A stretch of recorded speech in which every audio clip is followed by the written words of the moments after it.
Ya.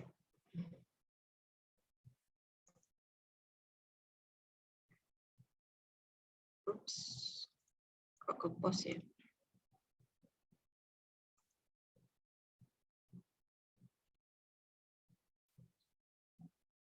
Apalagi ini?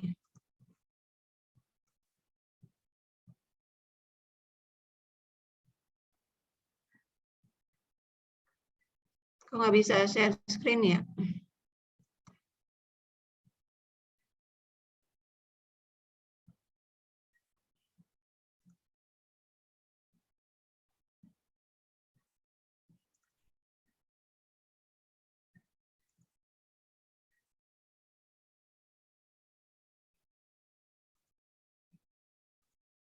Bentar ya.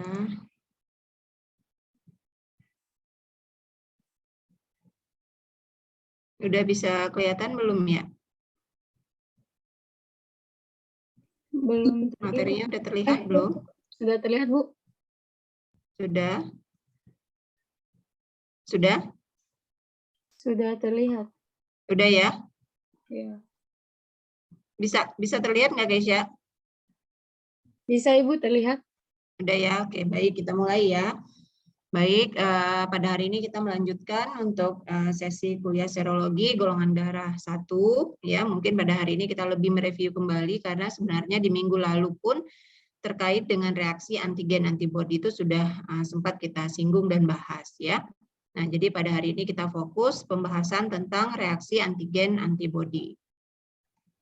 Nah, reaksi antigen antibodi ya yang dikatakan reaksi antigen antibodi itu sebenarnya dalam pemeriksaan imunohematologi itu cukup banyak ya.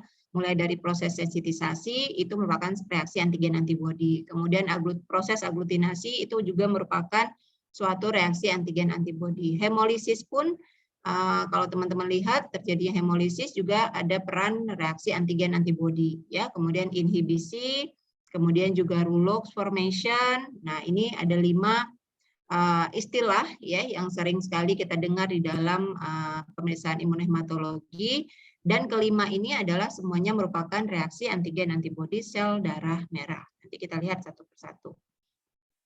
Nah, ini karena memang di dalam pemeriksaan imunohematologi pemeriksaan tabung itu merupakan menjadi pemeriksaan rujukan ya, atau pemeriksaan baku atau pemeriksaan konfirmasi ya apabila metode-metode yang lain mengalami kendala atau masalah ya dalam menentukan derajat aglutinasi. Maka kita yang paling penting nih harus menguasai dulu yang metode tabung ya. Kalau mau metode nanti mau gel, mau pakai metode pemeriksaannya otomatisasi ya yang semuanya dilakukan oleh alat. Nah, itu sangat mudah ya. Nah, tetapi dasar dari imunohematologi itu adalah sebenarnya pemeriksaannya menggunakan metode CUP test atau metode tabung. Makanya kita harus benar-benar bisa menentukan gradingnya atau grade atau derajat aglutinasinya ya apabila kita menggunakan metode ini. Mulai dari 4 positif ya, reaksi 4 positif, kemudian 3 positif. Teman-teman bisa lihat di gambar, kemudian ada yang 2 positif ya, kemudian 1 positif halus seperti pasir, kemudian yang negatif. Nah, yang negatif ini juga bisa kita konfirmasi di bawah mikroskop ya, itu kelebihan dari metode tabung ini. Jadi selain kita bisa menginterpretasi menggunakan makroskopik ya, artinya secara visual, kita juga bisa menginterpretasi menggunakan mikroskopik ya. Nah, kemudian hemolisis. Nah, jelas ya kalau hemolisis itu harus bisa dibedakan dengan yang negative reaction. Nah, reaksi antigen antibodi sel darah merah ini tentu terjadi antara antigen dan antibodi yang spesifik ya. Nah, jadi ada antibodi yang memang secara langsung dapat beraglutinasi. Teman-teman kalau bisa ingat, masih ingat, itu adalah antibodi jenis IgM ya. Nah, kemudian ada juga antibodi yang tidak dapat beraglutinasi secara langsung sehingga dia butuh suatu media ya, suatu zat yang menjembatani sel dengan sel ya sehingga nantinya bisa terjadi gumpalan atau aglutinasi ya. Nah, biasanya yang menjembatani untuk terjadi aglutinasi ini dia harus melalui proses sensitisasi dulu, nempel dulu ya antibodinya pada sel. Jadi dia tidak dapat beraglutinasi secara langsung, tetapi melewati serangkaian proses reaksi, mulai dari sensitisasi, ya, menyelubungi sel, ya, mensensitisasi sel, kemudian dengan penambahan media zat tertentu, misal salah satunya adalah anti-human globulin atau kum serum. Nah, kum serum inilah yang menjembatani sel tadi, ya, sehingga kita bisa menilai derajat aglutinasinya. Nah, karena kita tahu kenapa tadi antibody IgM mampu beraglutinasi secara langsung, ya, karena memang secara apa sifatnya, ya, antibody IgM ini kita tahu mempunyai ukuran yang besar, ya, kemudian dia mempunyai 10 site antigen, ya, mempunyai 10 tempat antigen, kemudian FAB, ya, antigen binding site-nya itu ada di situ, ada 10 tempat. Jadi dengan jika ada antigen dan antibodi yang spesifik, ya, ketemu, maka dia dengan mudah dapat mengikat antibodi tadi, ya, karena tangannya itu punya 10 tangan. Jadi dia mampu mensensitisasi dan mengaglutinasi secara langsung. Nah, contoh yang paling mudah teman-teman lihat itu ya pemeriksaan golongan darah, ya, yang karena pemeriksaan golongan darah itu yang kita reaksikan adalah antisera yang IgM dengan antigen sel darah merah, ya. Nah, jadi teman-teman bisa lihat langsung beraglutinasi, ya, langsung bisa menentukan derajat aglutinasinya. Nah, sedangkan antibody IgG, ya, kan ukurannya sangat kecil, ya. Jadi kalau yang tadi pentamer ini dia hanya diamer, hanya punya 2 tangan, ya. Nah, jadi tidak mampu mengaglutinasi sel secara langsung, ya, tetapi dia butuh proses sensitisasi terlebih dahulu, kemudian perlu penambahan zat suatu medium, ya, sebagai jembatan antara satu reaksi sel antigen dengan antibodi, ya. Jadi suatu reaksi antigen sel darah merah dengan reaksi antigen sel darah merah yang lain. Nah, seperti ini, ya. Jadi kalau yang IgM langsung beraglutinasi, sedangkan yang IgG dia sulit, ya, karena dengan sifat antibodi IgG-nya tadi memang yang tidak mempunyai kemampuan untuk bisa mengaglutinasi secara langsung, makanya disebut incomplete antibody. Nah, ini adalah reaksi antigen antibodi, ya, di mana tahap awal teman-teman lihat itu yang hitam, ya, seperti tongkat itu adalah antibodi. Nah, di sini nempel, ya, terjadi antibodinya udah nempel nih dengan sel darah merah, ya, sudah terjadi reaksi antigen antibodi. Tetapi ini disebut tahap sensitisasi.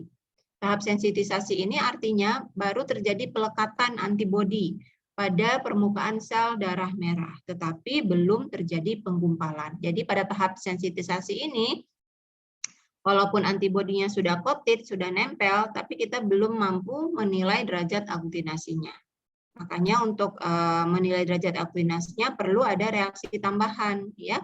Misal kita tambahkan albumin, tambahkan beberapa enzim proteolitik, ya.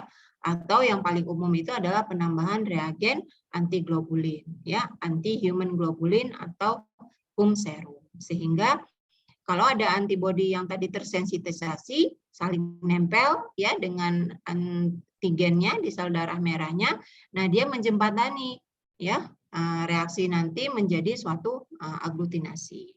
Nah, jadi seperti ini, ya. Nah, kalau aglutinasi ini yang IgM, ya, contohnya yang IgM, jadi mampu beraglutinasi secara langsung. Nah, kalau IgM dia mampu menggumpal, ya, karena dia komplit antibodi, langsung terjadi penggumpalan atau aglutinasi. Tetapi kalau yang IgG dia harus melewati 2 tahapan, ya. Yang pertama sensitisasi, baru kemudian aglutinasi atau terbentuknya lattice formation, ya, pembentukan kisi-kisi atau terali sehingga kita bisa menilai derajat aglutinasinya.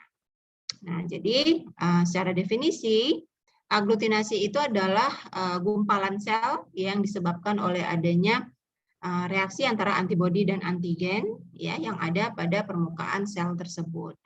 Nah, gumpalan ini terjadi karena molekul antibodi tadi mengadakan ikatan dengan antigen yang ada pada sel darah merah sehingga menjadi gumpalan yang dapat kita lihat, ya, yang kita dapat tentukan derajat aglutinasinya. Nah, ini gambaran secara gambar ya. Jadi menumpuk seperti ini ya kalau dilihat. Mungkin ini grade 4 ya, di mana reaksi antigen antibodinya cukup kuat. Nah, kemudian yang ketiga itu reaksi antigen antibodi adalah hemolisis ya. Nah, hemolisis ini adalah reaksi antigen antibodi, tetapi karena ada reaksi antigen antibodi ini dia mengaktifkan komplement ya. Dengan aktifnya komplement yang ada di sekeliling membran sel darah merah ya. Nah, aktifnya komplement ini atau komplement activation ini akhirnya merusak atau mendestruksi ya eritrosit membran sel darah merah. Jadi akhirnya sel hemnya di dalam sel darah merah itu keluar ya, sehingga aktivasi komplement tadi mendestruksi eritrosit ya. Jadi teman-teman yang bisa lihat secara visual itu plasmanya menjadi merah ya. Nah, jadi ditandai dengan cairan yang berwarna kemerahan setelah dilakukan sentrifugasi ya. Nah, biasanya bisa terjadi pada IgM ya, bisa artinya aktif komplement ini bisa karena keberadaan adanya IgM ataupun IgG, walaupun memang paling banyak ditemukan yaitu adanya aktivasi komplement akibat adanya IgG ya. Yang keempat yaitu Rolox formation. Nah, Rolox formation ini kalau terlihat kalau kita nggak lihat di bawah mikroskop, jadi seakan-akan seperti sel darah merahnya bertumpuk bersama ya dalam rantai panjang. Jadi seperti tumpukan koin, tapi memanjang ya, enggak beraglutinasi secara penuh. Nah, jadi biasanya ini terjadi karena peningkatan protein serum, terutama fibrinogen ataupun globulin. Ya, nah ini adalah mekanisme laju sedimentasi yang meningkat secara non-spesifik dengan peradangan dan peningkatan protein serum pada fase akut suatu penyakit. Ya, biasanya memang dikaitkan dengan patologis ya atau kondisi pasiennya sendiri ya yang akhirnya meningkatkan globulin plasmanya. Jadi atau biasanya pasien mendapatkan infus atau pengobatan ya yang tinggi kadar globulin atau albumin ya. Nah, jadi kalau diambil cairan darahnya dari pemberian cairan infus tadi ya mungkin Rolox formation ini bisa terjadi. Makanya tidak disarankan ambil sampel dari jalur cairan infus ya, karena tadi kita nggak tahu cairan infus yang diberikan itu apa. Kemudian kalaupun harus melalui itu sebaiknya memang pemberian infusnya di stop dulu ya. Kemudian 10 cc awal itu dibuang, baru yang kedua diambil untuk dijadikan sampel pasien ya. Jadi untuk menghindari terjadinya Rolox formation karena memang ada kandungan protein ya, fibrinogen, globulin ya di dalam darah pasien tadi. Nah, kemudian 5 yaitu neutralisasi. Jadi antigen itu dapat menetralisasi atau menginhibisi. Jadi bisa menetralkan atau menghambat ya suatu reaksi antibodi. Nah, biasanya neutralisasi atau inhibisi ini ditandai dengan kekuatan antibodi yang menurun. Jadi kalau kita periksa mungkin kadar titer antibodinya tidak begitu kuat ya, artinya sudah terjadi neutralisasi atau inhibisi. Nah, ya, ini yang secara jelas ya teman-teman bisa lihat mana yang terjadi hemolisis ya, mana yang memang plasmanya masih cukup baik. Nah, jadi kalau lisis seperti ini, kalau memang ini tidak dapat kita lakukan pemeriksaan ya untuk pemeriksaan imunohematologi, maka sebaiknya memang diminta sampel yang baru ya. Nah, jadi sebaiknya untuk mencegah terjadi aktivasi komplement, minta darah segar dan menggunakan EDTA ya. Nah, ini Rolox formation. Jadi kalau teman-teman lihat ini di bawah mikroskop ya, baru terlihat gambaran seperti ini. Jadi seperti lempengan koin, sel darah merahnya saling menumpuk ya, seperti ini, seperti menjadi rantai. Nah, kalau secara kasat mata, secara makroskopik kita lihatnya seperti aglutinasi ya. Nah, tetapi kalau kita lihat di bawah mikroskop ternyata jelas ya bahwa ini adalah bentuk Rolox formation. Nah, kemudian ada reaksi antigen antibodi yang lain ya, tetapi reaksi antigen antibodi ini biasanya sangat jarang ditemukan dalam ilmu imunohematologi ya, dalam bidang imunohematologi. Misal reaksi antigen presipat, yang disebut dengan presipitasi ya, komplement fiksasi, kemudian imunofluoresensi, radioimmunoassay, ya, atau ELISA, atau enzim link immunosorbent assay. Nah, ini sebagian besar kalau ELISA, ya, itu kan pada pemeriksaan infeksi menular lewat transfusi darah. Nah, di sana kan juga terjadi reaksi antigen antibodi, ya. Jadi kalau yang mau deteksi antibodi berarti direaksikan dengan antigen, ya. Tapi kalau yang mendeteksi adalah antigen, misal kayak HBsAg, berarti direaksikan dengan antibodi HBsAg-nya, ya. Nah, ini prinsip reaksi antigen antibodi juga yang digunakan, ya. Nah, kalau komplement, ya, kemarin juga sudah kita bahas, kalau komplement itu merupakan kompleks serum protein yang diaktifkan oleh ikatan antigen antibodi dan mengakibatkan reaksi imunologis, ya, kemudian bisa juga menyebabkan fagositosis, ya, dalam proses respon imun tubuh, ya, dan juga dapat menyebabkan terjadinya lisis sel tadi, hemolisis. Biasanya komplement di dalam tubuh itu meningkat kalau ada infeksi, ya, ada trauma, ada injury, ada luka, ya. Nah, itu tubuh punya respon imun, ya, untuk meningkatkan komplement ini, ya. Nah, untuk di dalam nomenklaturnya biasanya komplement ini diberi penomoran mulai dari C1 sampai C9. Jadi ada 9 jenis komplement, ya. Nah, dia ini bersifat labil, ya, jadi dapat dirusak, ya, dengan penambahan misal tadi, ya, antikoagulan, ya, pemanasan pada suhu 5-6 selama 30 menit, 2-3 hari pada suhu 4 derajat, atau kita menggunakan zat-zat inhibitor, ya. Jadi kalau tadi kita mau untuk tidak mengaktifkan komplement, ya, supaya reaksi antigen antibodi bisa kita nilai, ya, maka sebaiknya memang sampel diambil dengan penambahan antikoagulan, ya. Jadi ini dia dapat merusak komplement sehingga komplementnya tidak jadi aktif, ya. Nah, ini tadi saya sampaikan, jadi antibodi nempel dengan sel darah merah, ya, kemudian mulai sensitisasi, kemudian ternyata di sekelilingnya ada komplement, ya, maka dengan reaksi antigen antibodi ini komplement ikut aktif, maka komplement masuk nih, ya, mulai mendestruksi sel darah merah, ya. Dari suatu reaksi antigen antibodi yang terjadi di sini, ya, teman-teman lihat C1, C3 ini menuju ke membran sel darah merah dan dia mendestruksi sel darah merah, ya, sehingga sel darah merahnya pecah, keluar hemnya, sehingga supernatan di sekelilingnya, ya, atau serum atau plasma menjadi berwarna merah.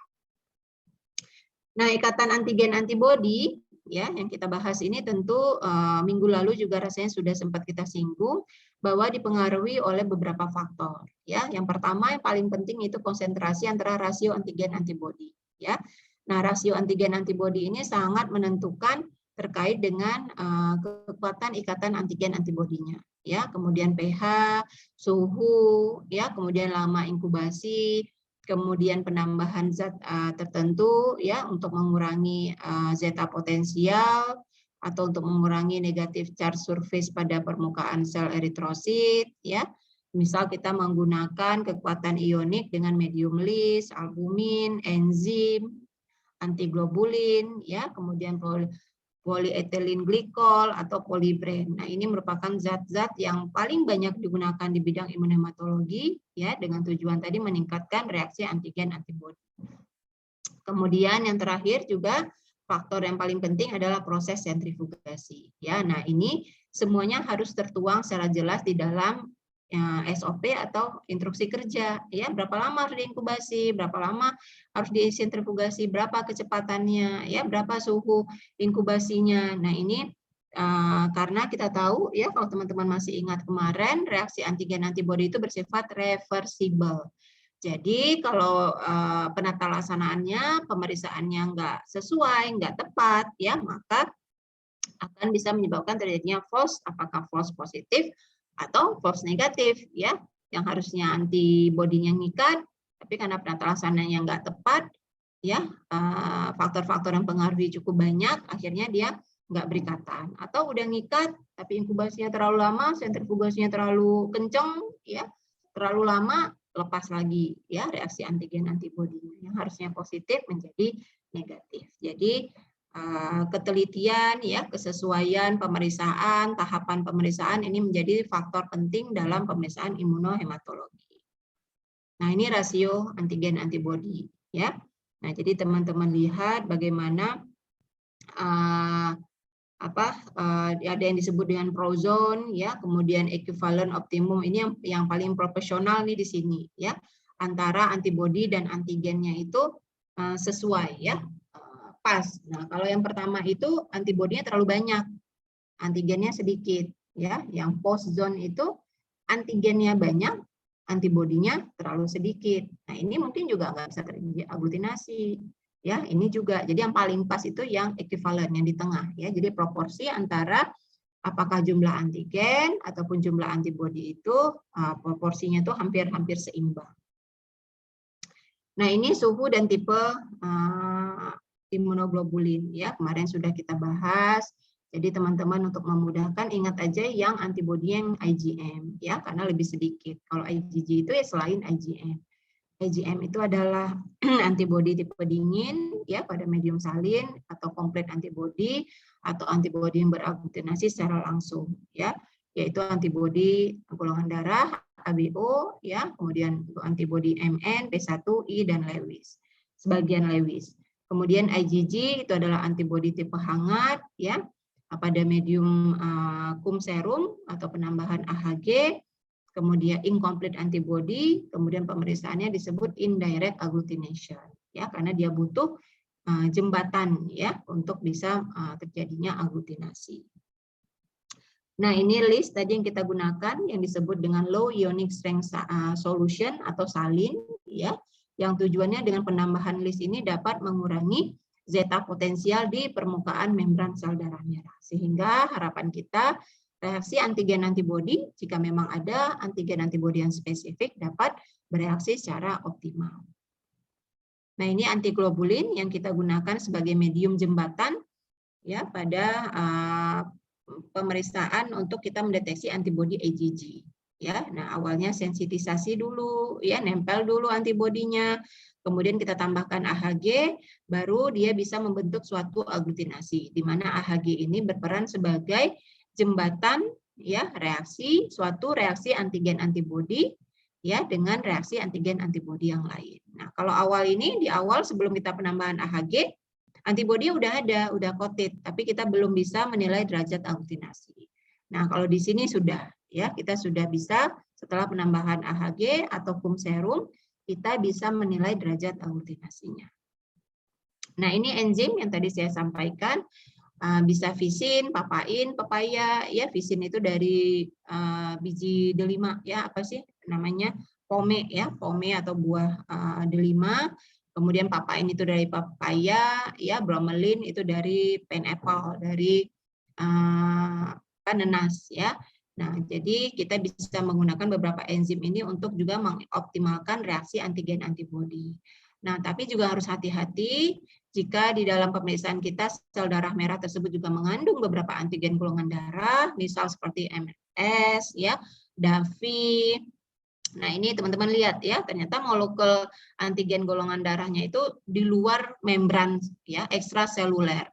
Nah, jadi tanda panah yang oranye ini teman-teman lihat, kalau kita kasih enzim ini, dia akan memotong, akan meretriksi molekul ini, ya. Jadi kalau awalnya kita bisa deteksi bahwa dia mengandung golongan darah, misal antigennya antigen M, dengan penambahan enzim kita periksa ulang, maka molekul antigen M-nya ini sudah terpotong, ya. Jadi kalau ada antibodi yang spesifik, maka nggak akan bisa ngikat dengan anti M ini, gitu ya, dengan antigen M ini, karena antibodinya, antigen M-nya udah terrestriksi. Nah, ini juga harus hati-hati. Makanya harus benar-benar dipastikan dulu, ya, dalam screening antibodi, antibodinya ada atau tidak, gitu ya. Jadi kalau setelah penambahan enzim antibodinya sudah tidak terdeteksi, maka benar, ya, enzim ini sudah bekerja secara optimal tadi, ya. Jadi ada keuntungan dan kekurangannya, ya. Jadi di satu sisi dia dapat menyebabkan reaksi antigen yang optimal, tetapi di satu sisi enzim ini juga berperan sebagai retriksi, ya, yang memotong rantai molekul antigen. Nah, ini prinsip pemeriksaan serologi golongan darah, ya, teman-teman bisa lihat Jadi ini adalah jenis golongan darah beserta antibodinya. Jadi teman-teman harus tabel ini harus hafal, harus diingat ya. Kalau nggak bisa hafal, di print tempel di samping kerjanya ya. Nah jadi di sini ada sistem reso, sistem MNS, P1, Lutheran, Kel, Lewis, Davi, Kit ya. Nah, ini ada Lutheran A, Lutheran B, Kel besar, Kelano, K kecil, Lewis A, Lewis B, Davi A, Davi B. Nah, ini masing-masing teman-teman bisa lihat. Ada reaksi optimumnya pada suhu berapa, ya. Medium pemeriksaannya paling baik optimal pada medium apa. Ya, misal ini sistem reso kita tahu adalah antibodi imun atau IgG. Nah, otomatis dia pada medium salin kurang baik ya atau kurang optimal. Dia baik pada medium bufin albumin ataupun pada pemeriksaan indirect home test ya. Nah, teman-teman lihat misal anti M dan N, ini adalah IgM. Nah, kalau dia IgM, maka reaksi optimumnya kan suhu dingin ya. Nah, jadi pada medium salin dia sangat baik ya reaksinya, tetapi pada bufin albumin maupun indirect home test kurang baik reaksinya. Dan karena dia IgM, maka dia masuk ke dalam kategori antibodi alamiah. Nah, ini teman-teman bisa pelajari, bisa baca ya. Jadi penjelasannya seperti itu. Jadi ini ringkasan dari seluruh jenis antibodi, dan ini adalah antibodi-antibodi yang berarti secara klinis yang harus bisa kita deteksi pada screening antibodi. Dan harus bisa ditentukan ya spesifikasi antibodinya. Karena kalau tidak, antibodi ini masuk ya ketemu dengan antigen yang spesifik, terjadi reaksi antigen antibodi, maka bisa menyebabkan terjadinya hemolytic reaction transfusion atau HTR, terjadinya reaksi transfusi hemolitik ya. Nah, HB pasien bukan naik tetapi malah semakin turun. Nah, mungkin itu yang bisa saya sampaikan karena ini kita lebih kepada review lagi, mengingatkan lagi ya walaupun kemarin sempat kita bahas dan kita singgung terkait dengan reaksi antigen antibodi. Kalau ada yang mau bertanya silakan. Ada yang mau bertanya?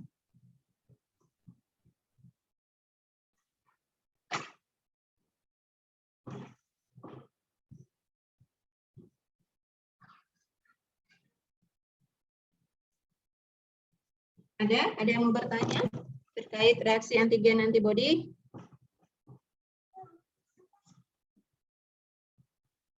Sementara belum, Dok.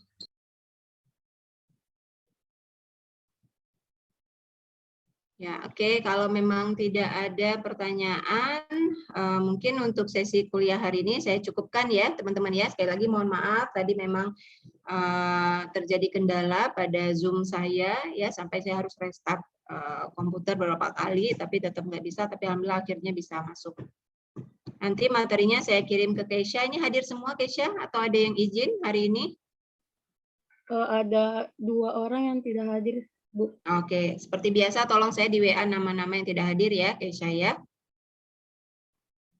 Iya, Bu. Ya, baik. Terima kasih atas perhatiannya untuk hari ini. Minggu depan kita masih kuliah ya? Atau sudah libur ya? Masih, Dok. Masih ya, masih 1 kali. Tapi saya nanti lihat dulu ya, karena kemungkinan saya itu dalam perjalanan apa? Tapi belum ya. Tanggal berapa sih Sabtu depan? 16 tambah 7. Oh, belum. Masih ya, masih bisa. Kita masih masuk bisa. Saya kirain minggu depannya lagi karena mungkin saya mudik jadi takutnya di jalan. Oke, baik. Terima kasih sekali lagi atas perhatiannya. Mohon maaf tadi ya atas keterlambatannya karena memang ada kesalahan teknis. Nanti materinya saya kirim ke Keisha untuk diteruskan kepada teman-teman ya. Seperti biasa, saya tunggu nama yang tidak hadir untuk jadi catatan di saya ya Keisha ya. Saya tutup untuk kuliah hari ini. Terima kasih. Assalamualaikum warahmatullahi wabarakatuh.